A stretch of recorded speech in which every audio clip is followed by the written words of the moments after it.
அன்பர்கள் அனைவருக்கும் இவ்வளோ நேரம் நீங்கள் சொன்ன இதுகெல்லாம் இப்போ நம்ம கண்ணுக்கு தெரியிற நிகழ்ச்சிகளை தான் எல்லாருமே சொன்னீங்க.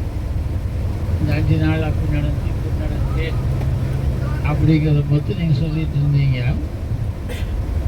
ஆனால் இது யோசனை பண்ணி அதைய பலன் என்னங்கிறது பிற்காலத்தில் நடக்க போகிறதுக்கு யோசனை பண்ணால், இப்போ நாமெல்லாம் வந்தால் இந்த இடத்துக்கு மொழி தெரியாது வழி தெரியாது, இப்போ ஏற்பட்ட சூழ்நிலை இருக்கிறவங்க மொழியும் வழியும் தெரியாத இடத்துல வந்து சௌகரியமாக பகவான் சேவிச்சுட்டு போகிறதுக்கு நம்மளுக்கு இந்த வாழ்க்கையை தகுந்த ஆயுள் முடிஞ்சாலும் நம்ம நற்கதி அடையிறதுக்கான வழிக்கு அவர் நம்ம மோட்சத்துக்கு சேர்க்கக்கூடிய வழிக்கு உதவி செஞ்சிருக்காருங்கிறது நீங்கள் நினச்சி பார்க்கணும். சாப்பாடு கொடுத்தா நல்லா இருந்துச்சு அவரும் கூட்டி வாங்கலாம் இல்லை. அதுக்கு அடுத்தது என்னன்னா, இதுக்கு வைஷ்ணவத்தில் ஒரு இது உண்டு, கஜேந்திர மோட்சம்னு சொல்றது. கஜேந்திரன்னா யானை.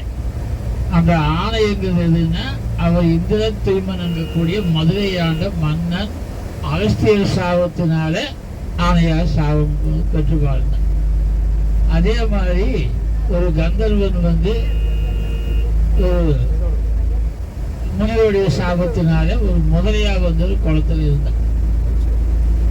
ஆனால் அவனுக்கு என்னதுன்னு எப்போ அந்த முதலியாக இருக்குன்னு கேட்டால் என்ன, நான் ஒரு பாகவதனை போய் எப்போ காலை பிடிச்சி அவனை பிடிச்சி மோட்சம் கிடைக்கும் போனார். அதே மாதிரி என்னாச்சுன்னா, இந்த கஜேந்திரன் வந்து ஒரு நாள், இந்த கஜேந்திரன் போன ஜென்மத்தில் பக்தனா இருந்தவன், அவன் வந்து இந்த ஜென்மத்தில் அங்கே அகஸ்தியர் சாபத்தினால ஆணையாக்கு வந்து விலங்காக இருந்தாலும் அவன் என்னாச்சு, விலங்கு வந்து பகவானை கூப்பிடணுங்கிற ஒரு எண்ணம் இருந்துச்சு. அந்த எண்ணம் அவன் பாகவனா இருந்ததுனால அவனுக்கு வந்துடும். அதனால என்னாச்சுன்னா, அவனை பாடத்தை பிடிச்சான். அந்த முதலன்னா அவன் வந்து ஆகான்னு சொல்லக்கான், பேரே ஆகாங்கிறது அந்த கந்தர்வன். அது மாதிரி அது பகவானை பிடிச்சி நாம் நற்கதி அடையிறதை விட ஒரு பாகவதனை ஒரு பக்தனை பாதத்தை பிடிச்சோம்னா நமக்கு மோட்சம் சட்டுன்னு கிடைக்கும்னு சொன்னாங்க. அந்த மாதிரி நம்ம தனிப்பட்ட முறையில் சிரமப்பட்டு வழிவறிஞ்சு பாசை தெரியாமல் வந்து நாம் இந்த கடவுளை கும்பிட்டு, அதாவது இப்போ வந்திருக்க ஏரியாவில் நம்முடைய இருப்பிடத்திற்கு எட்டாத கனி. ஏன்னு கேட்டால் பாஷை தெரியாது, பல ஆயிரக்கணக்கான மைலுக்கு இந்த பக்கம் இருக்கிற இடத்துக்கு நான் வந்திருக்கிறேன். இது வந்து நான் முதலிருந்து முற்காலத்தில் பக்தி ஆழ்வார்கள் சொன்ன காலத்திலிருந்து நாயன்மார்கள் சொன்ன காலத்துக்கு முக்தி எது தெரியுமா? காசி, கயா. அதாவது சைவத்துல காசி, வைஷ்ணவத்துல விஷ்ணு கயான்னு அதுக்கு பேர். அதாவது நாம் சிராத்தம் செய்யும் போது வேதத்துல சொல்லக்கூடியது எல்லாம் செஞ்சு நாம் அந்த எள்ளு தண்ணியில ஊற்ற செய்யறவனுக்கு தான் தெரியுது.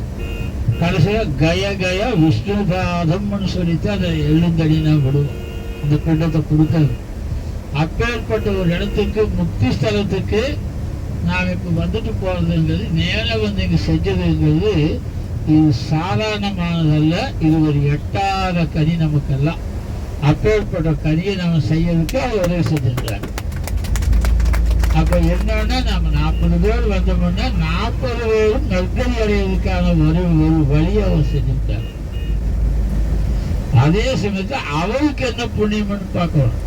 இல்லை, பல தரங்கள் முடியாதவங்களை எல்லாம் அவர் கூட்டிட்டு வந்து செஞ்சு கொடுத்து, அவர் எப்படி பாகவதனை விட இவரை பிடிச்சோம்னா பகவானை பிடிச்சி சட்டைன்னு போறதை விட இவரை பிடிச்சா நம்ம வந்து எல்லாரும் செல்வம் போயிடல முதல்ல முக்திக்கு. அப்படி அந்த மாதிரி ஒரு பின்னால தீர்க்காந்தமாக பார்க்கும்போது அவருக்கு அளவு கடந்த மோட்சம், அவர் குடும்பம் நல்லா இருக்கும். அது எப்படின்னு சொன்னா, நம்ம இதுக்கு சார்ந்து சொல்லும் போது 27 தலைவர்களுக்கு ஒரு பக்தர்களுக்கு உதவி செஞ்ச புண்ணியம் அவருக்கு 2 பேர் செய்தேன். நாம் 40 பேர் செய்யறதை விட இதை போல எத்தனையோ 40 பேருக்கு, எத்தனையோ 100 பேருக்கு, ஆயிரக்கணக்கான பேருக்கு அவர் செய்யும் போது அவர் அடையக்கூடிய முக்தியானது, மோட்சமானது ஒரு நிரந்தரமான பதவி அவருக்கு பின்னால கிடைக்குது. அதை நினைச்சு பார்க்கணும். இப்போ பார்க்க இவரையும் இன்னொரு பக்கமாக நீங்கள் போயிருவீங்க வந்துடுவீங்க, கொஞ்சம் சாப்பாடு தண்ணியில் வர்றீங்க, அவ்வளோதான் போயிடுது. ஆனால் இவர் செஞ்சு சம்பாதிக்கிற புண்ணியமானது சாதாரணமான புண்ணியம் அல்ல. அப்பேற்பட்ட புண்ணியம் இதுக்கு எல்லாத்துக்கும் யாராவது உதவி செய்யறதுக்கு அவருக்கு மனசு வந்து செஞ்சதோ நீடூழி வாழ்க, பல்லாண்டு பல்லாண்டு பல்லாண்டு சொல்லி அவரை வாழ்த்துகிறேன்.